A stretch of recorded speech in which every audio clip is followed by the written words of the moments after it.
2022년 5월 12일 큐티 말씀입니다. 창세기 33장 18절로 34장 7절입니다. 야곱이 밧단 아람에서부터 평안히 가나안 땅 세겜 성읍에 이르러 그 성읍 앞에 장막을 치고 그가 장막을 친 밭을 세겜의 아버지 하몰의 아들들의 손에서 베크시타에 샀으며 거기에 제단을 쌓고 그 이름을 엘 엘로헤 이스라엘이라 불렀더라. 레아가 야곱에게 낳은 딸 디나가 그 땅의 딸들을 보러 나갔더니 히위 족속 중 하몰의 아들 그 땅의 추장 세겜이 그를 보고 끌어들여 강간하여 욕되게 하고 그 마음이 깊이 야곱의 딸 디나에게 연연하며 그 소녀를 사랑하여 그의 마음을 말로 위로하고 그의 아버지 하몰에게 청하여 이르되 이 소녀를 내 아내로 얻게 하여 주소서 하였더라. 야곱이 그 딸 디나를 그가 더럽혔다 함을 들었으나 자기의 아들들이 들에서 목축함으로 그들이 돌아오기까지 잠잠하였고 세겜의 아버지 하몰은 야곱에게 말하러 왔으며 야곱의 아들들은 들에서 이를 듣고 돌아와서 그들 모두가 근심하고 심히 노하였으니 이는 세겜이 야곱의 딸을 강간하여 이스라엘에게 부끄러운 일 곧 행하지 못할 일을 행하였음이더라. 아멘. 야곱은 숫곳이라는 곳에 집을 짓고 우릿간들도 지었지만 그곳에서 오래 머물지는 않았습니다. 그가 본격적으로 머물고자 한 곳은 세겜이었죠. 그가 이곳을 정착지로 생각했다는 것은 그가 이곳에 땅을 샀다는 것으로 알 수 있는데요. 아브라함도 물론 땅을 산 적이 있지만 그것은 아내 사라를 장사하기 위한 것이었을 뿐입니다. 아브라함은 자기는 그저 이 땅에 대한 꿈을 꾸는 나그네에 불과하다는 것을 알았죠. 그러나 야곱이 땅을 산 것은 그보다는 좀 더 특별했습니다. 그는 이 땅을 자기와 자기 자손들에게 주신 하나님의 약속의 땅이라는 것을 상징적으로 드러낸 것이죠. 지금은 계약금만 치르는 격이지만 그의 후손들은 이 땅을 완전히 차지하게 될 것입니다. 그런데 왜 하필 세겜일까요? 그의 할아버지 아브라함이 하란으로부터 가나안 땅에 들어와서 가장 처음 자리를 잡은 곳이 세겜이기 때문입니다. 세겜은 가나안 땅의 중심이라고 할 수 있죠. 후에 여호수아가 가나안 땅을 정복하고 모든 지파들을 모으는데 바로 세겜에서 모입니다. 이것을 흔히 세겜 대회라고 일컫는데요. 여기서 여호수아는 이스라엘 백성들의 신앙적 결단을 촉구하죠. 매우 유명한 연설인데요.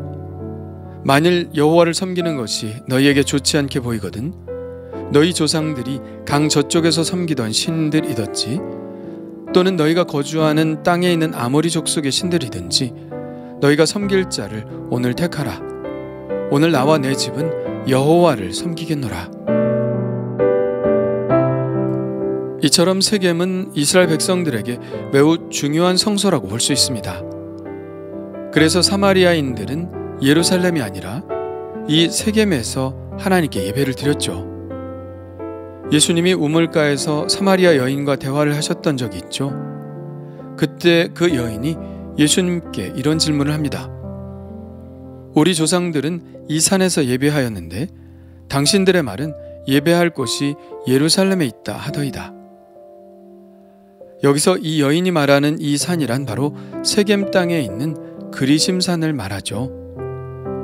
물론 유대인들이 사마리아 사람들을 배척했기 때문에 예루살렘 성전으로 오지 못한 이유도 있지만 그들이 보기에는 다윗 왕 때 성소로 정해졌던 예루살렘보다는 아브라함과 야곱과 여호수아로 이어지는 세겜 성소의 전통이 더 중요했을 것입니다. 야곱은 땅을 산 것 외에 한 가지 더 상징적인 행동을 하는데요. 그것은 세겜에서 제단을 쌓았다는 것입니다. 그리고 제단을 쌓았다는 것보다 더 중요한 것은 그가 그곳의 이름을 엘 엘로헤 이스라엘이라 불렀다는 것이죠. 엘 엘로헤 이스라엘이란 하나님, 이스라엘의 하나님이라는 뜻입니다.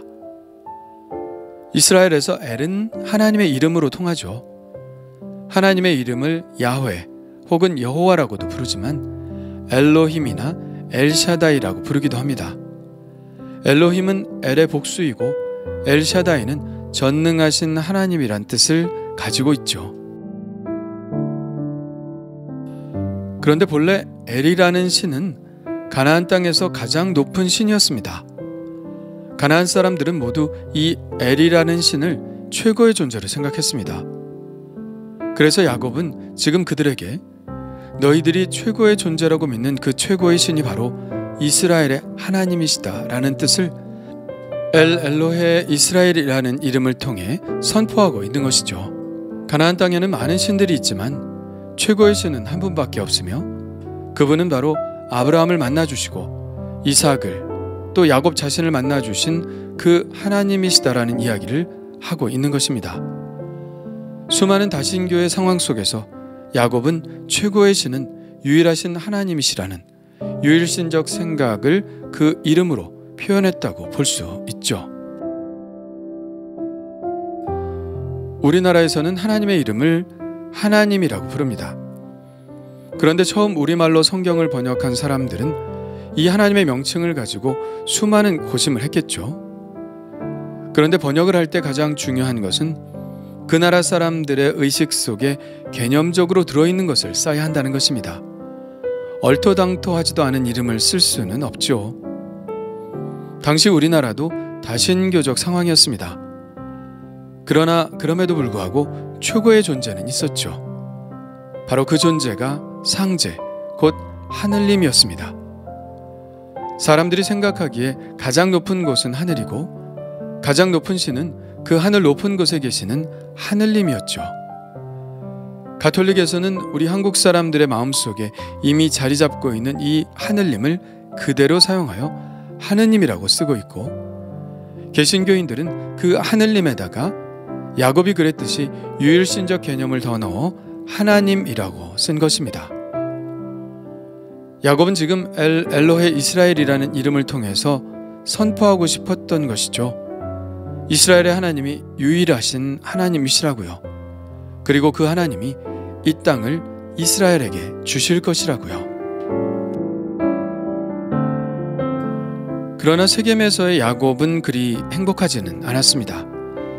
레아가 낳은 딸 디나가 히위 족속 중 하몰의 아들, 그 땅의 추장 세겜에게 강간을 당했기 때문이죠. 참 험악한 시대였던 것 같습니다. 왜 아브라함이나 이삭이 자기의 아내를 누이라고 했는지 조금은 이해할 수 있는 대목이죠. 당시의 권력자들은 자신들의 권력으로 남의 아내든 남의 집 귀한 딸이든 관계없이 자기의 것으로 만들었습니다. 세겜은 이런 몹쓸 짓을 저지른 후에 디나가 좋았는지 그녀와 결혼하기를 원했습니다.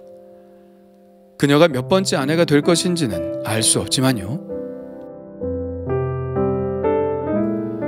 그래서 그의 아버지 하몰이 야곱에게 찾아왔습니다.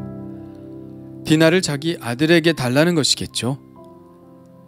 그러나 야곱은 아무런 대답도 하지 않죠. 그는 이 결정을 아들들에게 맡기려 합니다.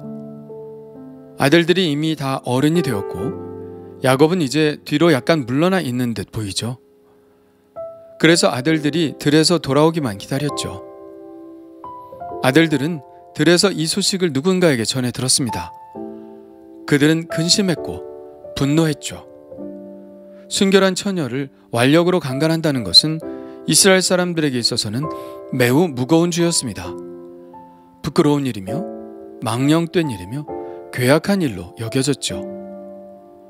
글쎄요, 야곱의 아들들은 이 문제를 어떻게 처리할까요? 그들은 이 분노를 어떻게 해결할까요? 야곱은 세겜의 땅을 사기는 했지만 그렇다고 해서 그가 이 땅에서 그들과 섞여 그들의 삶의 방식대로 살아가겠다는 것을 의미하는 것은 아니었죠. 야곱과 그의 가족들의 삶의 방식은 그들과 같을 수 없었습니다. 그들은 그저 사는 것이 목적이 아니라 하나님의 꿈을 이루는 것이 목적이었기 때문입니다. 하몰과 그의 아들 세겜이 권력자들이고 그들과 결혼을 통해서 동맹을 맺는다면 많은 유익을 누릴 수도 있었겠지만 야곱은 그럴 수 없었습니다. 그는 이 땅에 살아도 나그네로 살아야 했기 때문입니다. 나그네로 산다는 것은 돌아갈 땅이 있다는 것이죠. 그러니 그들과 똑같이 동화되지는 않겠다는 것입니다. 만일 그들과 똑같이 돼서 섞여 산다면 비전이고 꿈이고 약속이고 하는 것들은 금방 물거품처럼 사라지고 말 것이죠.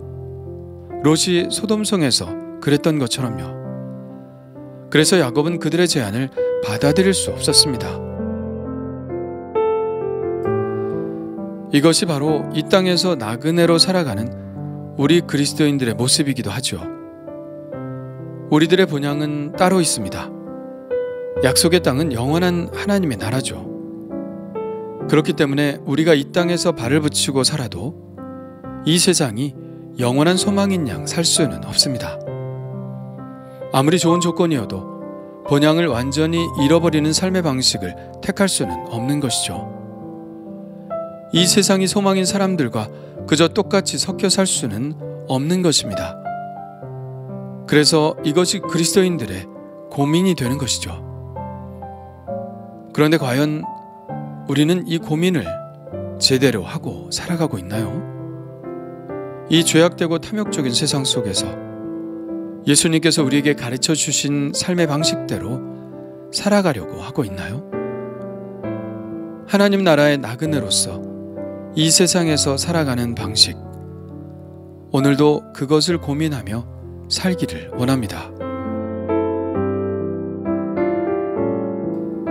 주님 감사합니다. 하나님께서 나의 하나님이 되셔서 감사드립니다. 하나님은 가장 높으신 분이며 이 세상을 주관하시는 분입니다. 그리고 참 감사하고 놀라운 것은 하나님께서 저의 하나님이 되어 주신다는 것입니다. 하나님은 엘 엘로헤 이스라엘, 엘 엘로헤 박성민이십니다. 나의 하나님을 섬기며 하나님이 기뻐하시는 일을 하게 하여 주옵소서. 이 험한 세상에서 험한 일을 당할 때도 있으나 하나님이 기뻐하시는 방식을 선택하게 하시고 이 땅에서 그리스도인으로 살아가는 것에 대해 고민하는 하루가 되게 하여 주옵소서. 예수님의 이름으로 기도합니다. 아멘.